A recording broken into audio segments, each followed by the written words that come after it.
de l'étude, rêve lucide vérifié par communication volontaire durant le sommeil paradoxal, par Stéphane Laberge. Deuxième phase de l'étude sur des patients ayant persévéré dans la pratique du rêve lucide. Sujet interrogé, S.L, 32YR-M. En psychologie, on distingue 3 formes de conscience. Le conscient, l'inconscient et le subconscient.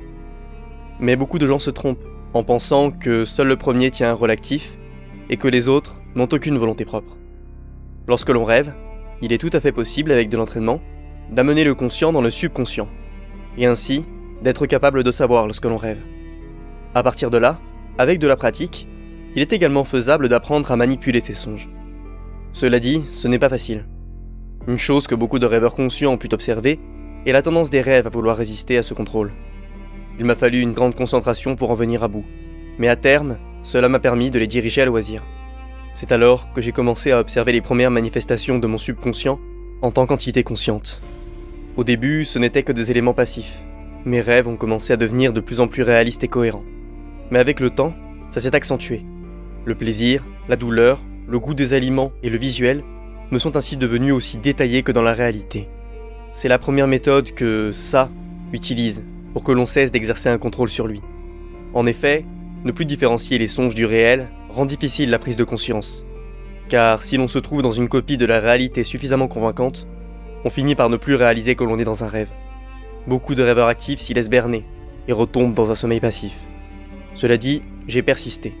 Et avec le temps, j'ai été capable de m'approprier ce réalisme pour l'utiliser. Mes rêves sont alors devenus d'une beauté à couper le souffle, plus beaux que la réalité elle-même. Mais mon subconscient ne s'est pas laissé faire, et a réagi de façon agressive. Il a d'abord tenté d'utiliser la peur sur moi, comme arme dissuasive. Grâce à la cohérence visuelle et sensorielle qui était établie, il a provoqué des cauchemars d'une vraisemblance incroyable. Ces expériences peuvent être très traumatisantes, provoquant à terme une véritable phobie du sommeil. J'ai continué malgré tout, convaincu que de toute façon, ces terreurs nocturnes ne pourraient pas me suivre dans la réalité. J'avais tort. Il m'a alors provoqué des paralysies du sommeil très intenses, durant lesquelles j'ai vécu des hallucinations visuelles et auditives terrifiantes. Et, pour encourager ma confusion du réel, il m'a ensuite provoqué des faux éveils. Je rêvais que je me réveillais, et alors que j'étais convaincu d'être dans la réalité, je m'éveillais de nouveau dans un autre rêve. Cela pouvait aller à près d'une vingtaine de fois consécutives et recommencer pendant plusieurs nuits d'affilée. De cette façon, il était parvenu à me faire douter de la réalité même de ce qui m'entourait, car alors, rien ne me permettait de savoir si je m'étais éveillé pour de bon. À ce stade, beaucoup de rêveurs retombent dans un sommeil passif, de peur de faire des choses qui auront de graves conséquences dans la réalité, en confondant les deux. J'aurais dû m'arrêter, mais j'étais fasciné. Pour conserver mon contrôle, il m'a alors fallu trouver des points de repère pour différencier ces rêves du réel. Comme beaucoup de rêveurs, je regardais mes mains, car elles sont fréquemment différentes dans nos songes. Le subconscient n'est présent que durant notre sommeil, et ne peut savoir que difficilement à quoi nous ressemblons dans la réalité. Et afin qu'elles soient le plus dures possible à imiter, je les ai rendues plus complexes, avec des ongles longs, des cicatrices et des tatouages rudimentaires. Mais il n'est pas passif, et il apprend. En quelques mois, il s'est adapté, et a fini par me contrer. Ce qui a rendu mes repères de moins en moins efficaces. En dépit du fait que j'avais gardé ma conscience du rêve, une grande partie de mon contrôle s'est évanouie. Chaque action pour tenter de le maîtriser induisait une réaction opposée de ce dernier. Si je sortais d'une pièce, il en matérialisait une nouvelle autour de moi pour m'enfermer.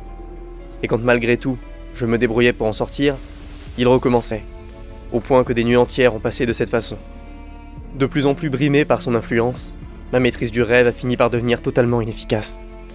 À ce niveau, il n'y a plus de retour arrière. Sans la capacité de le manipuler, il n'est plus possible de lui résister, et l'on devient sa proie. Il est alors impératif de récupérer le contrôle et de tout arrêter quel qu'en soit le prix. Car si vous échouez, il inversera les rôles. En effet, le conscient peut apprendre à manipuler le subconscient, mais l'inverse est également possible.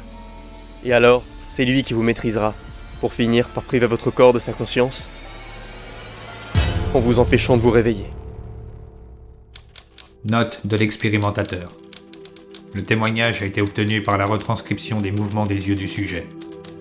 Celui-ci est un patient plongé dans un coma profond.